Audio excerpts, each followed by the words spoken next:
Bismillah. Assalamualaikum warahmatullahi wabarakatuh. Abda'u bismillahi musta'ina radin bihi mudabbiran mu'ina walhamdulillahi kama hadana ila sabilil haqqi wajtabana.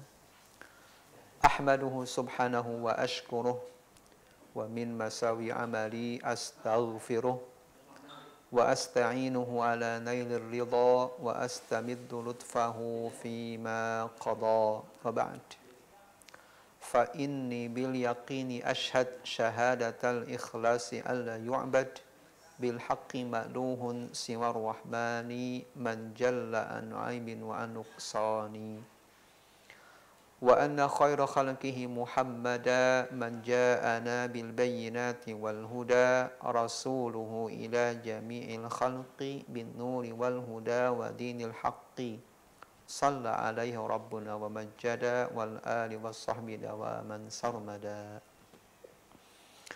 Sahabat agama Islam rahimani wa rahimakumullah.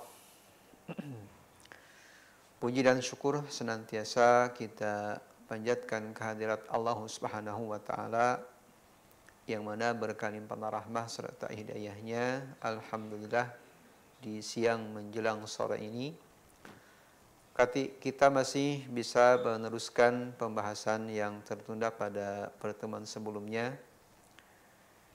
yang mana kita masih membahas tentang kitab yang mulia yaitu Ar-Raqaiz fi Tarbiyatil Abna atau pilar-pilar dalam mendidik anak. Salawat serta salam semoga senantiasa tercurah kepada Nabi besar kita Muhammad sallallahu alaihi wa alihi wasallam, kepada para keluarganya, para sahabat, para tabi'in hingga kita sebagai umatnya yang senantiasa taat terhadap ajaran Rasulullah hingga akhir hayat kita. Amin.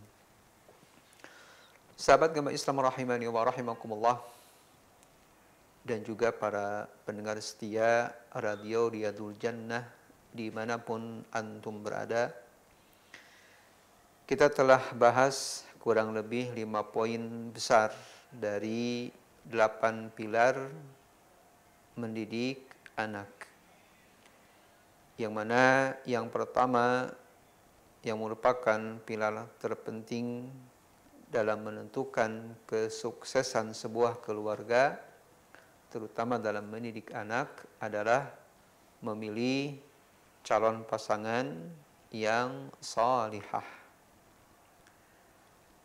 Kemudian setelah itu, poin yang kedua yaitu berdoa.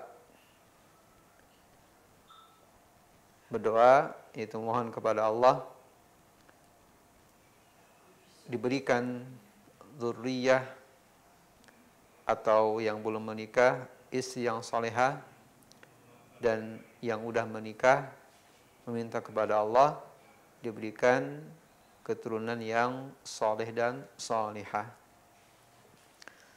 Kemudian setelah lahir maka kita harus berusaha memberikan nama yang terbaik buat anak keturunan kita.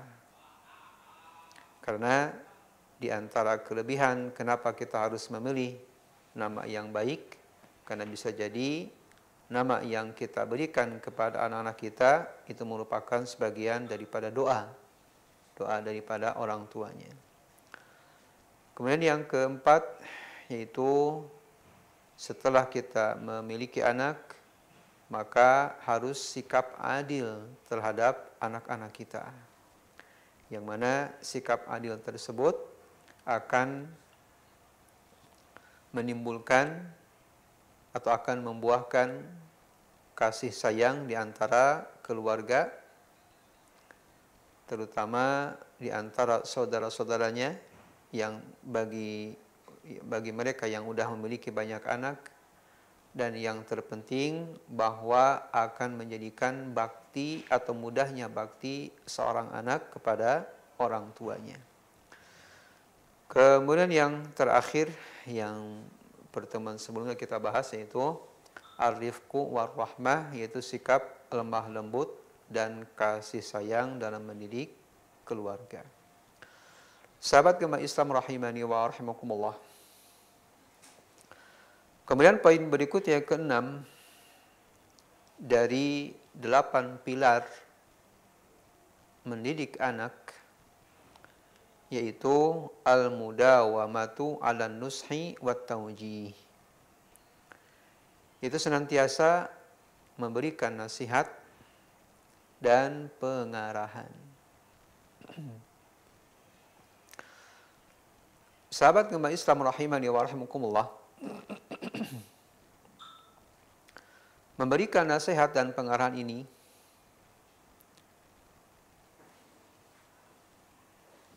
yang mesti diperhatikan orang tua, baik itu anak sejak kecil, apalagi udah dewasa. Hanya saja dalam usia kecil, anak tidak begitu susah untuk mengarahkannya. Ini mungkin sebagian yang berpendapat bahwa enak mendidik itu ketika anak besar. Justru menurut dalam teori mendidik anak bahwa yang paling mudah itu yang paling kecil, di mana anak masih polos, belum tahu apa-apa, tinggal mengarahkan. Hanya saja mungkin di sini kita mengarahkan harus lebih sangat perhatian, yang mana anak masih polos. Anak yang Allah berikan sifatnya fitrah, dia mengenal Allah, dia mengetahui pencipta Allah, maka tidak begitu susah untuk orang tua mengarahkan anak tersebut agar apa yang ia udah bawa fitrahnya berupa keyakinan bahwa Allah pencipta benar-benar tertanam dalam keyakinannya. Maka ini pun bahwa tugas para anbiya itu bukan mengenalkan Allah. Kenapa? Karena fitrahnya udah tahu bahwa Allah atau para anak-anak kita yang baru lahir itu sudah mengenal Allah. Nah, maka kita orang tua tinggal mengarahkan, memberikan keyakinan bahwa Allah lah yang berhak disembah satu-satunya. Nah, maka di sini bahwa pertama kali arahan atau nasihat yang mesti kita lakukan kepada anak adalah perihal perkara yang sangat urgen. Tentang apa? Ya, tentang akidah, tentang tauhid. Alias mereka sudah mengenal Allah, maka kita luruskan. Berikan penanaman keyakinan bahwa Allah lah satu-satunya pencipta. Allah lah yang memberi rizki. Allah lah yang menghidupkan. Allah lah yang mematikan. Sebagaimana kita ketahui dalam sejarah bahwa Rasul kita Muhammad SAW berdakwah pertama kali di Mekah selama kurang lebih 13 tahun adalah tentang tauhid. Maka ini pun sama, orang tua, pendidikan yang pertama, nasihat yang pertama adalah tentang tauhid. Walaupun tadi anak sudah memiliki fitrah mengenal Allah, tetapi perlu dikuatkan. Perlu kita ajarkan berulang-ulang biar lebih kuat lagi. Sahabat gemah Islam rahimani wa rahimakumullah. Dan di antara faidah kenapa harus tauhid yang pertama kali. Selain dakwah para rasul diutus agar mereka mentauhidkan Allah dan kita mencontoh mereka, bahwa akan tertanam keyakinan pada anak hanya Allah lah yang satu-satunya, sehingga tatkala anak besar tidak banyak mengeluh. Anak tidak putus asa. Tidak sedikit anak yang mungkin masih lucu-lucunya minta mainan atau minta mungkin hal-hal yang temannya punya, ia ingin. Maka di sini kesempatan orang tua mengarahkan kepada anak, nah, memohon kepada Allah agar Allah memudahkan rezeki untuk membelinya misalnya, atau untuk memilikinya. Ya, pertama kali jangan kita bilang misalnya, ya nanti saya belikan. Apalagi tidak mengucapkan insya Allah. Ini tidak mendidik. Kenapa?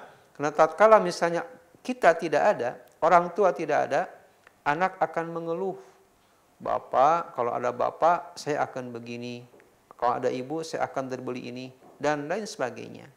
Itu ungkapan keluhan anak. Ini tidak baik. Akan capek seorang orang tua atau ibu ketika anaknya meminta sesuatu, kita langsung menjawabnya, ya saya belikan. Jadi di sini tidak baik seperti itu, tapi kita arahkan dulu. Ya nak, kita mohon kepada Allah, mudah-mudahan Allah memberikan kemudahan. Sehingga tertanam dalam anak itu apapun yang ia harapkan, pasti pertama kali yang ingat adalah Allah. Ia panjatkan kepada Allah. Dan insya Allah kalau sejak kecil anak ditanamkan akidah keyakinan seperti ini, anak akan tumbuh besar dan orang tua tidak akan merasa capek dengan mendidik anak.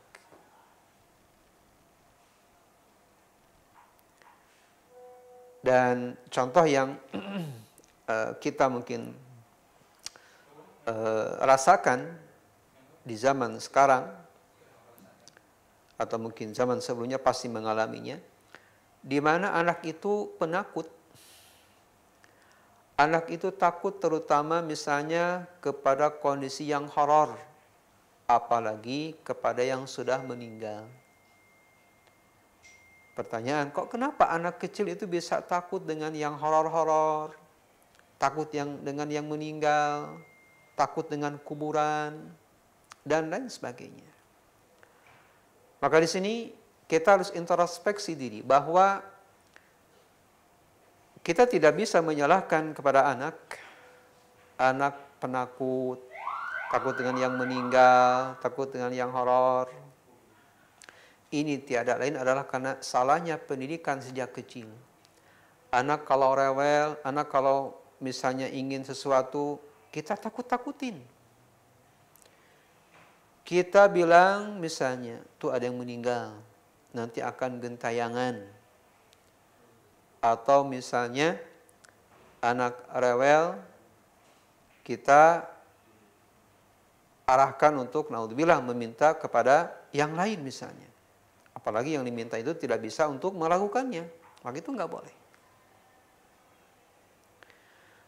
Nah, ketika anak kecil ditakut-takutin misalnya dengan yang telah meninggal akan gentayangan, dengan misalnya yang horor-horor akan timbul sesuatu yang menakuti, maka ini pendidikan yang sangat salah yang dilakukan oleh orang tua kepada anak-anaknya.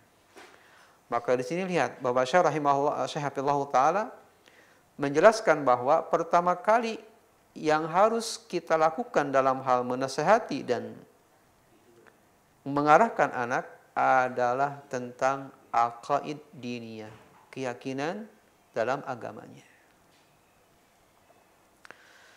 Setelah itu kita arahkan anak makarimil akhlak, tentang mulianya akhlak, berakhlak mulia. Jadi di sini jelas ya, tidak mungkin ilmu yang ilmu umum atau ilmu yang lainnya, tidak. Pertama akidah, yang kedua akhlak. Bagaimana anak ketemu dengan temannya, ketemu dengan orang tuanya, ketemu dengan gurunya, seperti apa sikap yang harus dilakukan. Atau misalnya dalam contoh sederhana mungkin, anak ketika dia minta sesuatu, sementara kita sedang ngobrol sama istri, misalnya kalau suami. Maka di sini terkadang anak langsung memotong pembicaraan kita. Nah, kita ajarkan kepada anak, nah mohon maaf, kami atau ayah dan ibu sedang ngobrol. Boleh misalnya nanti setelah selesai atau minta izin dulu untuk berbicara. Nah, ini sederhana. Tetapi kalau sudah kita tanamkan akhlak yang mungkin sederhana ini, itu insya Allah anak akan bisa bergaul dengan masyarakat. Contoh akhlak lain misalnya, adab makan. Makan sambil duduk dengan tangan kanan membaca bismillah. Karena akan banyak keberkahan bagi mereka yang berdoa, misal sebelum makan, atau misalnya mau masuk WC berdoa bismillah, mau tidur, maka setan tidak akan ikut campur terhadap perbuatan kita karena kita telah membaca doa yaitu bismillah. Kemudian misalnya akhlak yang mulia, tatkala anak mau keluar, kita ajarkan doa. Doa keluar rumah. Atau misalnya doa masuk rumah. Doa masuk rumah misalnya minimal mengucapkan salam. Atau doa yang lebih panjang. Allahumma inni as'aluka khairal maulaj wa khairal makhraj. Bismillahi walajna wa bismillahi kharajna wa ala rabbina tawakkalna. Kita mengucapkan salam. Itu mungkin doa atau ini akhlak. Akhlak yang mesti kita ajarkan kepada anak agar anak terbiasa dan insya Allah dengan membiasakan akhlak yang mulia sejak kecil tidak susah untuk mengarahkan ketika dia besar. Kemudian setelah akidah, akhlak, kemudian yang berikutnya faraidul Islam wa arkanihi. Mengajarkan kepada anak tentang rukun Islam. Rukun Islam yang 5 diajarkan mulai dari mengucapkan 2 kalimat syahadat, asyhadu alla ilaha illallah wa asyhadu anna Muhammadar Rasulullah, atau kita mungkin terjemahkan. Kemudian yang kedua menegakkan sholat, yang ketiga mengeluarkan zakat, yang keempat saum di bulan Ramadan, yang kelima haji. Kemudian mengenalkan rukun iman. Rukun iman ada 6. Pertama iman kepada Allah, kemudian iman kepada para malaikat, iman kepada Rasul, iman kepada kitab, iman kepada hari akhir, dan iman kepada qada dan qadar. Mungkin cara global saja kepada anak, tidak terlalu terperinci, walaupun anak biasanya suka nanya, suka mungkin penasaran dari benak hatinya. Maka ini kita jelaskan sesuai dengan nalar akal mereka. Kemudian setelahnya wasailil awamiri syar'iyyah. Mengajarkan kepada anak hal-hal yang lain tentang syariat Islam. Kalau tadi mungkin rukun Islam ada 5, kemudian rukun iman ada 6. Diajarkan hal-hal lain tentang syariat. Kalau misalnya datang di bulan haji, pelaksanaan ibadah haji kurban, mungkin anak bertanya apa itu kurban. Ya, maka kita ajarkan. Ya. Wa kadza indal jazri wat tahdir.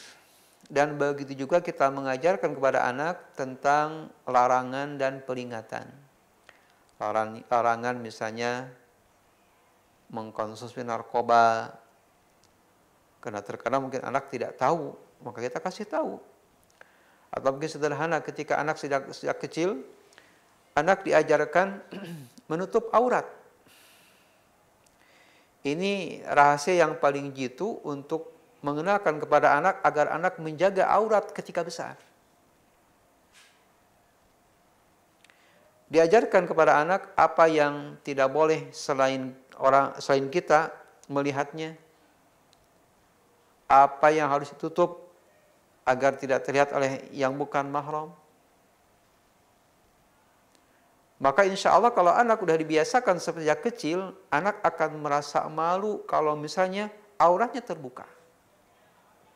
Nah, ini pun mungkin jadi introspeksi bagi kita bahwa kenapa mungkin banyak yang tidak menutup jilbab misalnya, atau berpakaian misalnya membuka aurat. Ini bisa jadi karena kesalahan mendidik sejak kecil atau ketika anak berada di rumah. Nah, dan kita tidak mau anak keturunan kita membuka hal-hal yang atau memperlihatkan hal-hal yang tidak mesti untuk diperlihatkan kepada yang bukan mahram atau kepada orang lain.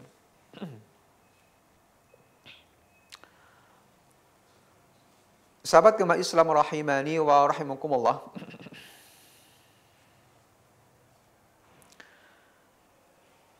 Kemudian di sini saya menyebutkan yabda'u bil kaba'iri minadz-dzunub wal atham. Ini mungkin memperkenalkan kepada anak dosa-dosa besar. Setelah tadi kita mengajarkan tentang akidah, rukun iman, rukun Islam, pun diperkenalkan kepada anak tentang kabair, tentang dosa-dosa besar. Misalnya dosa yang terbesar adalah syirik, dan seagung ibadah kepada Allah tauhid, dan lain sebagainya. Nah, beliau menyebutkan fahadhil umur yajibu an yakuna lahan nasibul akbar minat taujih wan nushi. Bahwa hal tadi mengenalkan tentang akidah agama kita, kemudian akhlak, kemudian rukun iman, rukun Islam, larangan dan peringatan, itu adalah merupakan hal yang paling besar yang mesti dilakukan oleh seorang bapak kepada anak-anaknya berupa arahan dan nasihat. Nah, setelah itu baru wa ba'daha yaltafitul walidu wal walidatu ila ghairiha minal umuri allati yasluhu biha hala abnaihim fid dunya minal mat'am wal malbas wa ghairiha. Setelah itu baru orang tua berpindah perhatiannya kepada hal-hal yang cocok sesuai dengan kondisi anak ketika di dunia.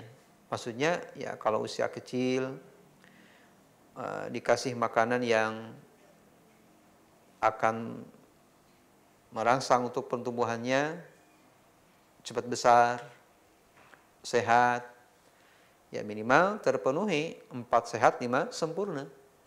Ya. Nah, maka di sini bahwa kita suka terbalik. Kita lebih mendahulukan penampilan zahir daripada batin.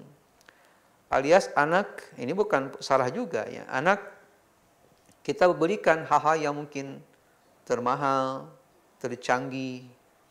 Anak kecil diberikan misalnya HP, misalnya handphone. Agar apa? Agar anak misalnya tidak kemana-mana. Agar anak tidak banyak rewel misalnya. Nah, ini keliru. Ya. Bahwa anak belum cukup umur untuk dikasih yang namanya elektronik. Walaupun misalnya, ya kan di sini nggak ada larangan seperti itu. Iya betul. Tetapi ini perkataan para ulama. Bahwa mendidik anak sejak kecil bukan kita memberikannya elektronik. Tapi mengarahkan tadi tentang mengenalkan akidah Islam, mengajarkan akhlak yang mulia, mengenalkan tentang larangan dan peringatan. Kemudian setelah itu, baru orang tua perhatian kepada hal-hal yang serasi dengan anak ketika usia, misalnya kalau usia kecil, berarti dipenuhi 4 sehat 5 sempurnanya, kemudian pakaiannya, kemudian mungkin mainan yang cocok bagi anak, dan lain sebagainya. Sahabat agama Islam rahimani wa rahimakumullah.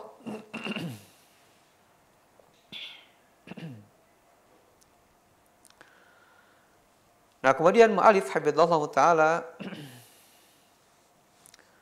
menjelaskan wa minal wasayal balighah an-nafi'ah al-musaddadah, dan merupakan wasiat yang paling mengena, yang paling bermanfaat, yang paling baik adalah nasihat yang Allah pesankan melalui lisan Luqman Al-Hakim, yang ketika itu ia menasihati anaknya yang Allah abadikan dalam surat Luqman, yang mana Luqman Al-Hakim, beliau mengajarkan kepada anaknya yang pertama kali ia mulai adalah dengan tauhid. Kemudian yang kedua, bibirril walidain, baktinya anak kepada orang tua. Kemudian yang ketiga, nabbahahu ala ihatatillahi bi khalqihi, memberitahu kepada anak bahwa Allah meliputi semua makhluknya. Sehingga dengan demikian akan tertanam pada anak itu merasa muraqabatullah, merasa diawasi oleh Allah Subhanahu wa taala. Kenapa? Karena tauhid sudah dikenalkan. Kemudian setelah itu, thumma hassahu ala iqamati as-salah. Nah, baru setelah anak diperkenalkan tauhid, diarahkan kepada penciptanya, baru anak diajarkan sholat. Yang mana sholat ini merupakan seagung-agung amalan badan. Dan setelah itu ayat yang mulia dalam surat Luqman tentang nasihat kepada anaknya dari Luqmanul Hakim, yaitu wasiat tentang akhlak yang mulia atau pentingnya akhlak yang mulia. Di mana Allah berfirman dalam surat Luqman di antara ayat 13 sampai ayat 19. Allah berfirman, a'udzubillahi minasyaitonir rajim, wa idz qala luqmanu libnihi wa huwa ya'idhuhu ya bunayya la tusyrik billah innasyirka la dzulmun 'adzim. Dan ingatlah ketika Luqman berkata kepada anaknya, dan ketika itu ia sedang menasihati anaknya dengan mengatakan, ya bunayya, wahai anakku. Ini termasuk ucapan lembut seorang ayah atau ibu yang mesti dilakukan kepada anaknya. Wahai anakku, la tusyrik billah, janganlah engkau menyekutukan Allah. Sesungguhnya menyekutukan Allah benar-benar termasuk kezaliman yang sangat agung. Ini ayat yang pertama mengenalkan tauhid kepada anak. Kemudian setelah itu, wa wasainal insana biwalidayhi hamalathu ummuhu wahnan ala wahnin wa fisaluhu fi amain anishkurli wa liwalidayka ilayyal masir. Yang kedua,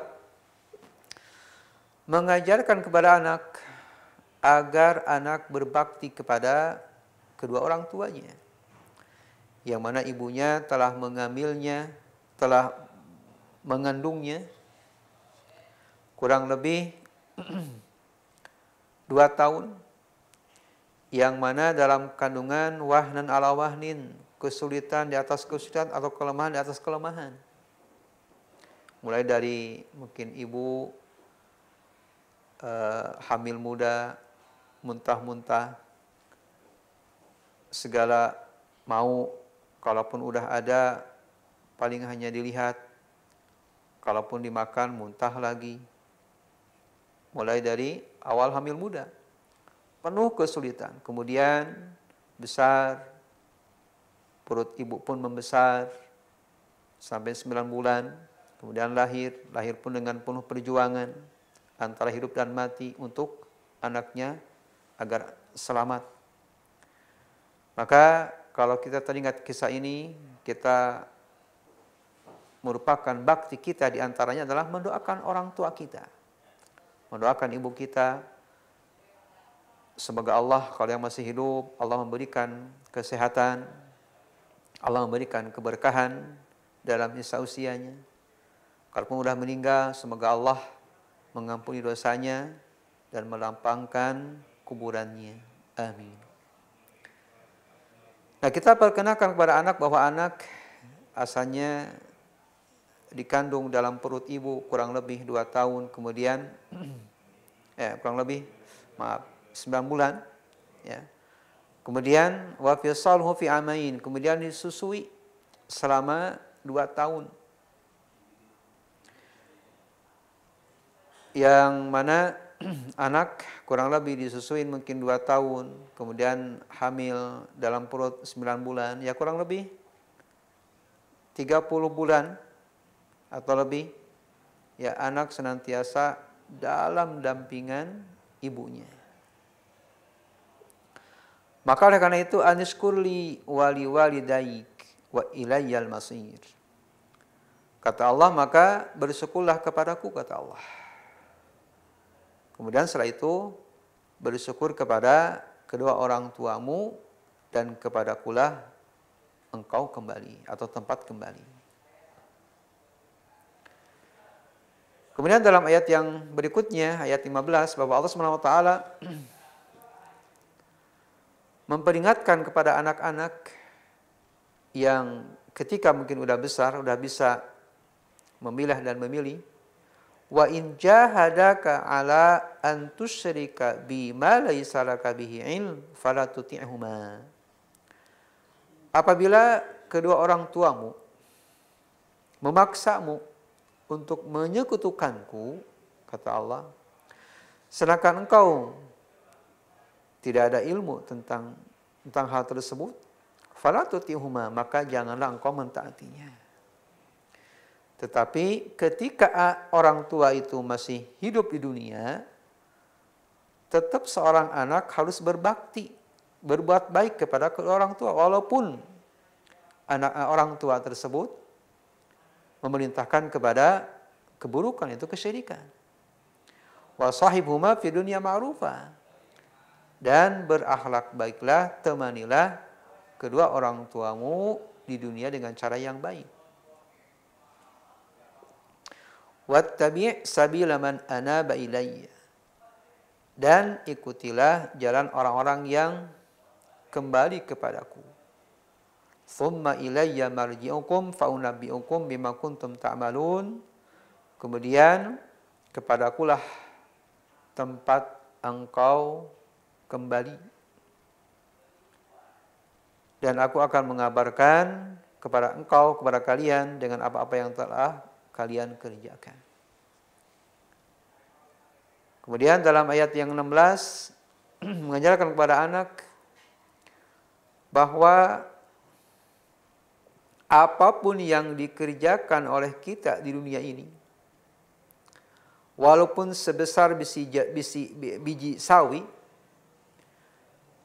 di atas batu atau di permukaan langit dan bumi, Allah akan mendatanginya. Allah mengetahuinya. Sungguhnya Allah maha lembut dan maha mengetahui. Allah berfirman, ya bunayya innaha intakum mithqala habbatin min khardalin fatakum fi sakhrah aw fis samawati aw fil ardi ya'ti biha Allah. Innallaha latifun khabir.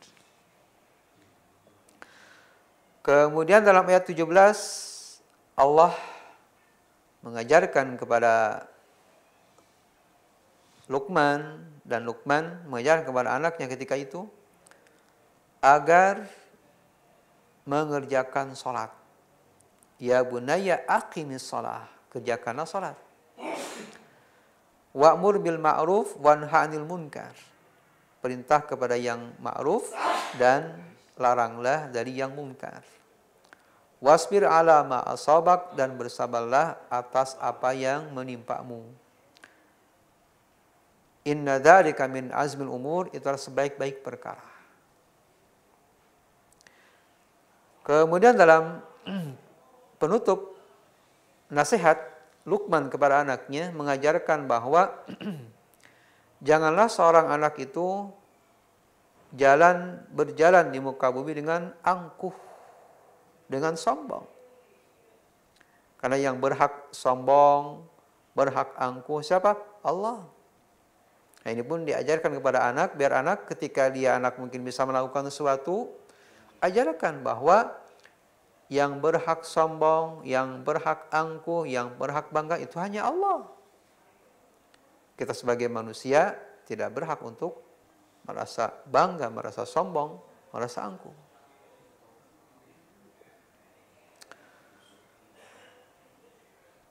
Sahabat gemah Islam rahimani wa rahimakumullah. Ini wasiat Luqman yang dilakukan kepada anaknya yang Allah abadikan dalam surat Luqman. Kemudian juga para anbiya yang lain dan orang-orang salih, mereka pun melakukan hal yang sama dalam mendidik anak. Yang pertama kali dilakukan adalah mengenalkan Allah atau mengenalkan tauhid. Di antaranya wasiat Nabi Ibrahim alaihissalam dan juga Yakub kepada anaknya. Di antaranya wa wassa biha Ibrahim banihi wa Yaqub ya baniya innallaha astafa lakumuddin fala tamutunna illa wa antum muslimun. Nah, dalam ayat ini bahwa Ibrahim dan juga Yakub alaihi wassalam mewasiatkan kepada anaknya dengan mengatakan, ya bunayya, wahai anakku, sesungguhnya Allah Subhanahu wa taala telah memilih bagi kalian sebuah agama, yaitu agama Islam. Dan janganlah kalian mati terkecuali dalam keadaan Islam. Kemudian perkataan Yakub kepada anaknya yang mengatakan, ma ta'buduna min ba'di, wahai anakku, apa yang akan kalian sembah setelah aku meninggal? Maka lihat bagaimana jawaban anak salih ketika ayahnya bertanya, siapa yang akan engkau sembah setelah aku meninggal? Ia mengatakan, atau mereka mengatakan, qalu na'budu ilahak wa ilaha abaika Ibrahim wa Ismail wa Ishaq ilaha wahida wa nahnu lahu muslimun. Perkataan anak yang soleh ketika ditanya sama orang tuanya, siapakah yang akan kau sembah? Mereka mengatakan, kami menyembah Tuhanmu, atau kami menyembah Rabbmu. Dan Rabb nenek moyangmu, yaitu Ibrahim, Ismail, Ishak, yang hanya satu-satunya. Ini contoh penerapan akidah kepada anak-anak. Ketika dikenalkan sejak kecil, maka anak ketika besar mudah untuk diarahkan, dan bahkan mungkin anak sudah mengetahuinya.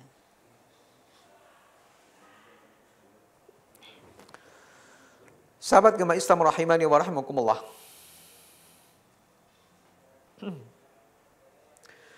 Nah, kemudian setelah itu, setelah mengenalkan tentang Rabb, pencipta alam semesta, Allah yang berhak disembah, maka setelah itu orang tua memerintahkan kepada anaknya untuk mengerjakan sholat. Hal ini sebagaimana Allah Subhanahu wa taala memerintahkan kepada Nabi kita Muhammad SAW untuk senantiasa menjaga salat yang 5 waktu.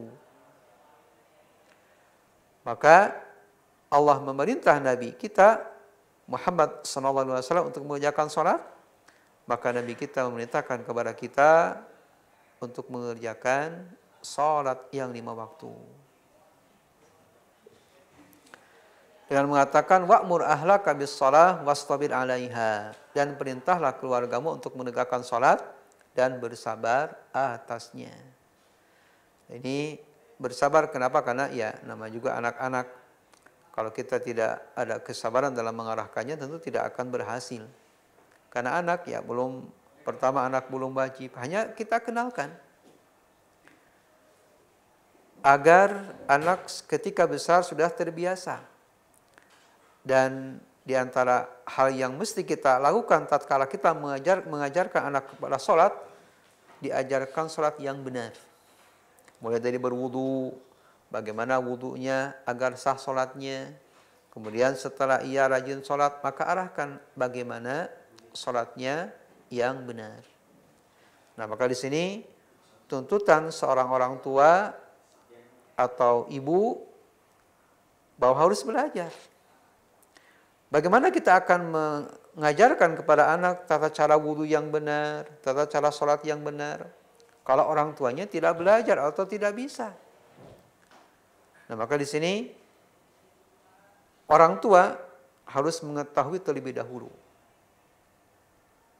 Harus mencontoh terlebih dahulu. Agar anak ketika dia beranjak dewasa, sudah terbiasa sholat dan sholatnya dengan secara yang benar. Sahabat gemar Islam rahimani wa rahimakumullah. Kemudian mengarahkan kepada anak an yujannibal walidu abna'ahu min kulli ma yufsidu akhlaqahum wa dinahum. Mengajarkan kepada anak agar menjauhi perkara yang merusak akhlaknya, terutama di zaman sekarang, ya. Hal yang atau media yang bisa merusak akhlak dan juga agamanya sangat mudah untuk dilakukan. Maka tadi bahwa anak sejak kecil ini nggak cocok untuk diberikan atau dikasih yang namanya elektronik, belum cukup umur. Karena anak yang masih polos, ia akan mencontoh apa yang ia lihat. Ia akan mencontoh apa yang ia senangi. Maka kalau seorang anak belum punya background akhlak yang baik, pendidikan yang baik, ia akan mudah terpengaruh dengan apa yang ia lihat, apa yang ia dengar.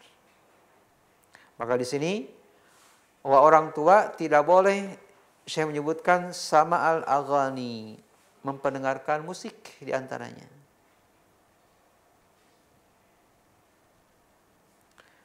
Kemudian wal qanawatid darrah, tidak boleh orang tua memperlihatkan kepada anak qanat yang madarat, siaran televisi yang tidak bermanfaat, bahkan siaran televisi yang memadaratkan.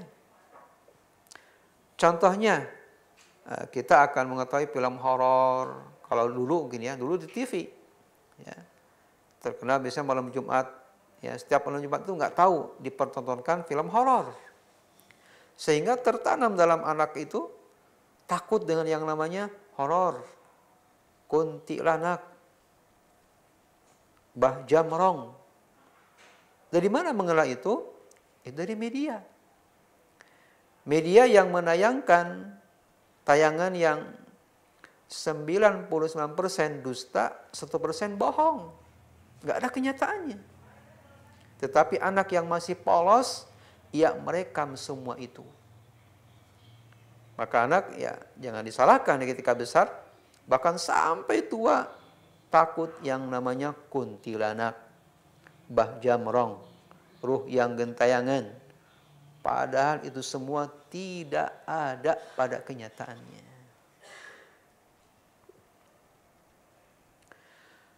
Kemudian juga diajarkan kepada anak agar menjauhi alatil muharramah, alat-alat yang diharamkan.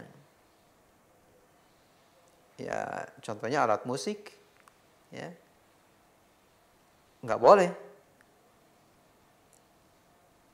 Orang tua harus menjauhi hal tersebut. Atau orang tua mengenalkan, ini nak yang tidak boleh, ini nak yang haram, ini nak yang boleh. Diperkenalkan. Dan dalam mengenalkan ini, orang tua jangan bosan. Karena anak yang sifatnya dia penasaran, ia belumlah menghentikan apa yang orang tuanya larang sebelum ia mengetahuinya, merasakannya. Nah, maka di sini orang tua jangan bosan. Bersabar dalam memberikan pengarahan, memberikan pengetahuan kepada anak agar anak tidak melakukannya. Kemudian terakhir di sini saya menyebutkan wa kadza yahdharu minal dhahab bi abnaihi li amakinil lahwi wal muharram. Nah, terakhir bahwa orang tua ini harus mewanti-wanti kepada anaknya, atau ini khususnya kepada orang tua, bahwa orang tua harus hati-hati agar tidak membawa anak-anaknya ke tempat yang tidak ada manfaatnya dan diharamkan. Contoh misalnya, mohon maaf gitu ya, mungkin kita sebut bioskop misalnya. Ya. Kita mungkin tidak mau anak kita ke bioskop, tapi terkadang orang tua itu malam mingguan atau misalnya agar anak tidak jenuh, ada film baru diperkenalkan, yuk naik ke main ke bioskop.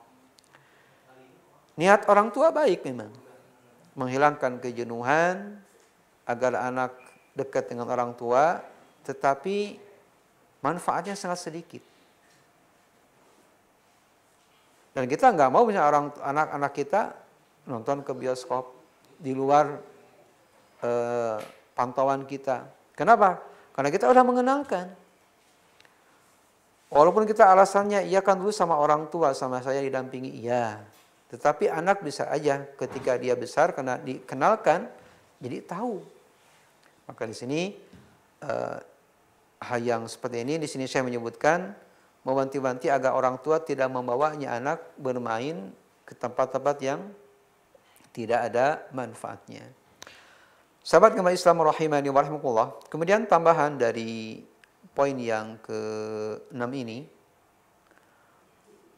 bahwa orang tua mesti mengarahkan, menasihati anak. Di sini ada tambahan bahwa kudwah kita dalam memberikan nasihat dan pengarahan adalah Rasul Shallallahu Alaihi Wasallam.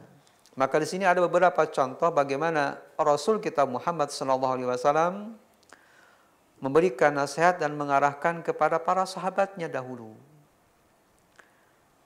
Yang pertama, bahwa Rasul kita Muhammad Shallallahu Alaihi Wasallam pernah meluruskan kesalahan dengan langsung mengarahkan.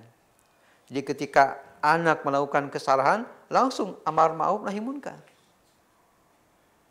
Jadi orang tua meluruskan kesalahan dengan langsung mengarahkan dengan yang lebih baik. Di antaranya adalah beliau telah terapkan kepada Umar bin Abi Salamah. Umar bin Abi Salamah ini yang ia masih polos, masih kecil, makan dengan tangan kiri. Maka Rasulullah SAW mengarahkannya dengan mengatakan, ya gulam, samillah wa kul biyaminik wa kul mimma yalik. Di sini Rasulullah SAW meluruskan kesalahan dan mengarahkannya. Wahai anakku, atau wahai anak, samillah, sebutlah nama Allah ketika mau makan, bismillah. Kemudian makanlah dengan tangan kananmu dan makan apa yang dekat denganmu atau yang ada di hadapanmu. Nah, ini contoh sederhana. Ya, kebayangkan anak kecil yang mungkin masih polos, yang belum tahu, maka wajar. Ketika itu Umar bin Abi Salamah Rasulullah luruskan dan sekaligus arahkan. Nah, ini mungkin bisa dikiaskan kepada hal lain, ya. Tatkala anak melakukan kekeliruan atau anak melakukan hal yang belum tahu, maka kita langsung menegurnya dan mengarahkannya. Yang kedua, bahwa Rasul kita Muhammad SAW dalam menasehati para sahabat meluruskan kesalahan dengan isyarat. Kalau tadi meluruskannya dengan langsung mengarahkannya, sekarang meluruskan dengan memberikan isyarat. Ada sebuah kisah di dalam hadis yang sahih. Hadis riwayat Imam Bukhari. Bahwa pada suatu hari sahabat yang mulia Al-Fadl bin Abbas yang ketika itu ia berada di belakang Rasulullah SAW.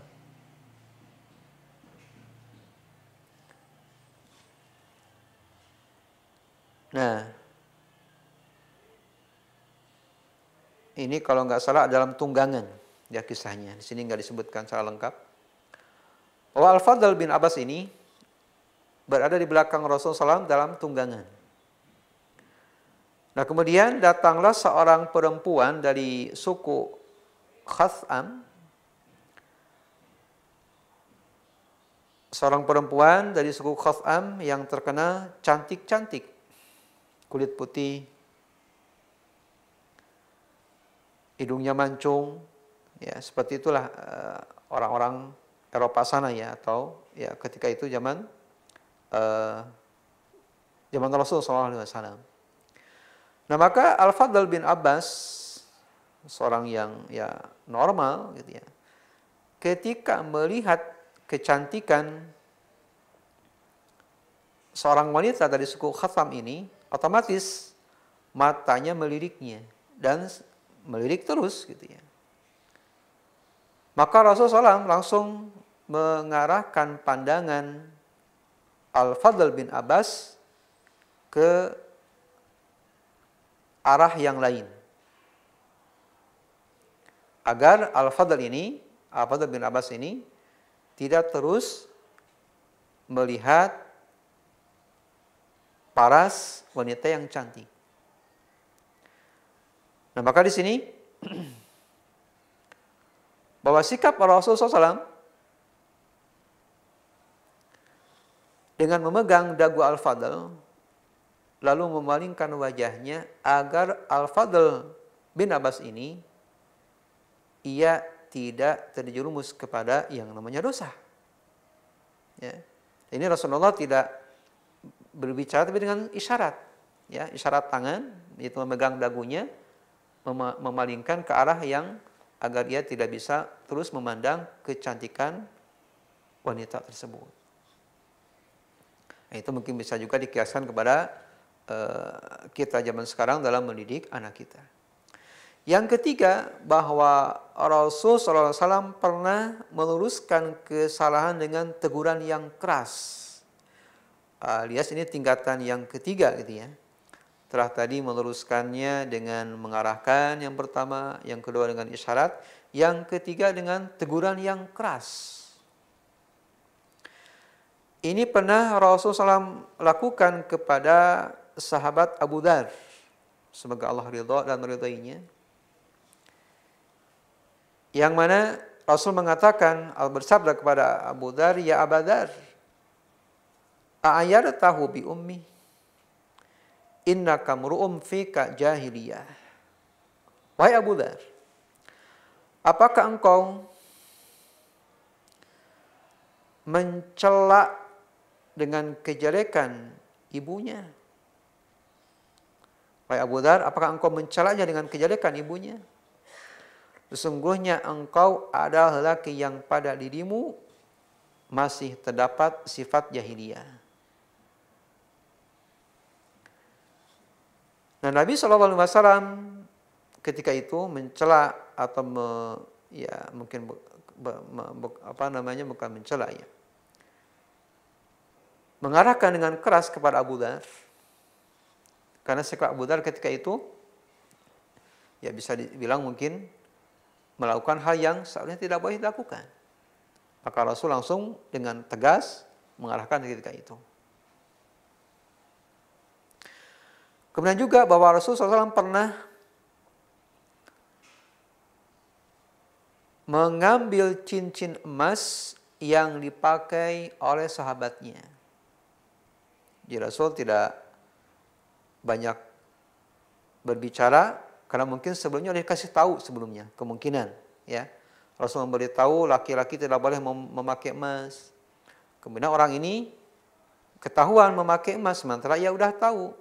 Maka Rasul langsung mengambil dan melemparkan emas tersebut. Nah, ini contoh dari Rasul SAW meluruskan dengan langsung tegas kepada para sahabat ketika itu. Yang keempat, bahwa dalam mengarahkan, memberikan nasihat juga, Rasul pernah dengan meluruskan kesalahan, alias memberitahu, tetapi Rasul langsung mendiamkannya. Jadi Rasul memberitahu, kemudian setelah itu mendiamkannya. Dan Rasul SAW mendiamkan seorang sahabat yang bernama Ka'ab bin Malik, yang ia tidak ikut perang Tabuk. Maka Rasul SAW mendiamkan Ka'ab bin Malik selama 50 malam, 50 hari. Sebulan lebih. Hingga turun ayat yang mengabarkan bahwa Allah menerima taubat Ka'ab bin Malik. Nah, ini pernah Rasul lakukan kepada seorang sahabat Ka'ab bin Malik. Kemudian yang terakhir yang ada contoh di sini, bahwa Rasul kita Muhammad SAW pernah meluruskan dalam rangka menasihati dengan kesalahan dengan pukulan. Ya, Rasul pernah menasihati dengan pukulan. Yang mana Rasul SAW memerintahkan kepada anak yang jika sampai usia 10 tahun belum mau sholat. Belum mau sholat. Ya, orang tua udah memberitahunya, mengarahkannya, menasihatinya, tetapi anak belum mau, maka di sini anak diberikan pukulan.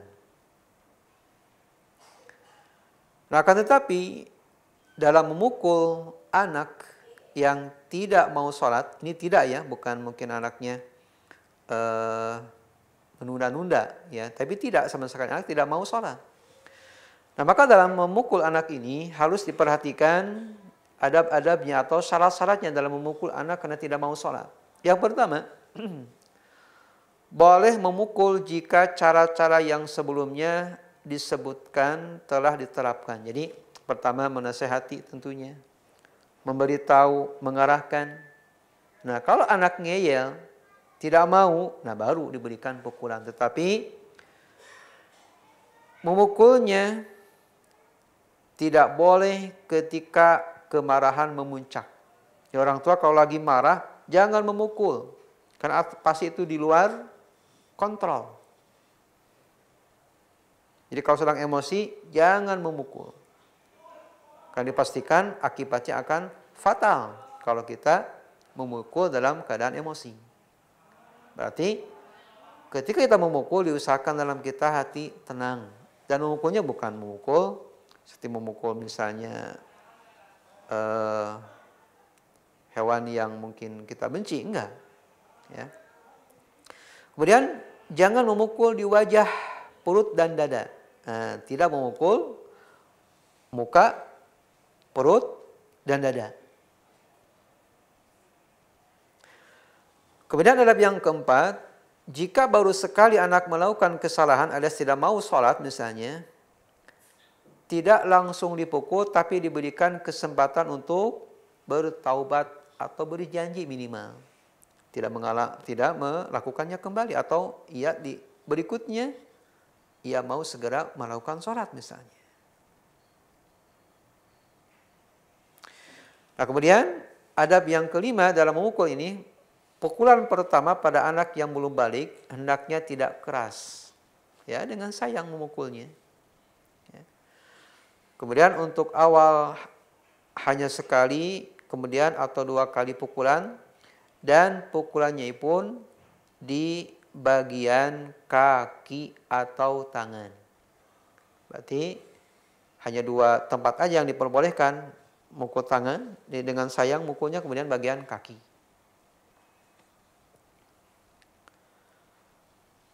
Kemudian yang terakhir dalam adab memukul ini, orang yang memukul harus dirinya sendiri. Jadi orang tua tidak boleh mewakilkan kepada yang lain, apalagi misalnya ke tukang pukul ya. Naudzubillah, ya keterlaluan, enggak boleh. Atau ke Pak Satpam misalnya, tolong pukulin anak saya tidak mau sholat, enggak boleh. Ya. Di orang tua yang melakukannya. Nah, kenapa misalnya kita tidak boleh memukul kepada anak kita dengan mewakilkan kepada misalnya kakaknya atau adiknya atau yang lain? Itu dikhawatirkan akan menimbulkan balas dendam pada diri anak. Lain hanya dengan orang tua, ya orang tua mungkin pasti dengan sayang, anak pun mungkin merasa takut dengan dengan orang tua yang telah berjasa kepada anaknya. Tentu anak akan berpikir lagi kalaupun ia mau membalasnya. Sahabat Gema Islam rahimani wa rahimakumullah, mungkin itu saja satu poin ya yang dapat kita sampaikan dalam 8 pilar ini. Pilar yang ke-6 yaitu orang tua senantiasa mengarahkan dan memberikan nasihat. Mudah-mudahan memberikan pencerahan dan juga menjadi ilmu bagi kita semua. Barakallahu fiik.